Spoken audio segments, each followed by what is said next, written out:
मैं आपको अमृत कुंभ में एक विशेष रहस्यमयी बात बताऊंगा।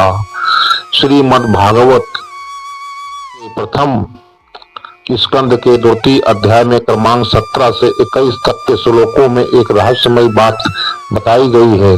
बात यह है कि परम सत्य श्री भगवान श्री कृष्ण को जानने की विधि श्रीमद् भागवत के उन संस्कृत के श्लोकों के अनुसार वैदिक ग्रंथों, पुराणों या सच्चे गुरु से श्री कृष्ण के विषय में सुनना या भगवत गीता से साक्षात उन्हीं से सुनना अपने आप में एक कल्याणकारी पुण्य कर्म है, और जो प्रत्येक हृदय में वास करने वाले भगवान कृष्ण के विषय में सुनता है उसके लिए वे शुभेच्छु मित्र की भांति कार्य करते हैं, और जो भक्त लगातार निरंतर उनका श्रवण करता है उसे वे शुद्ध कर देते हैं। इस प्रकार भक्त अपने सोए हुए दिव्य ज्ञान को फिर से पा लेता है। ज्यों ज्यों वो भागवत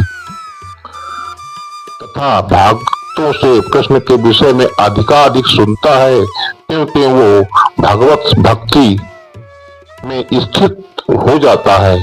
भक्ति के विकसित होने पर वो रजो तथा तमो गुणों से मुक्त हो जाता है, और इस प्रकार भौतिक काम तथा लोभ कम हो जाते हैं। जब वे कल्मश दूर हो जाते हैं तो भक्त सत्वगुण में स्थिर हो जाता है, भक्ति के द्वारा स्फूर्ति प्राप्त करता है और भगवत तत्व को पूरी तरह जान लेता है।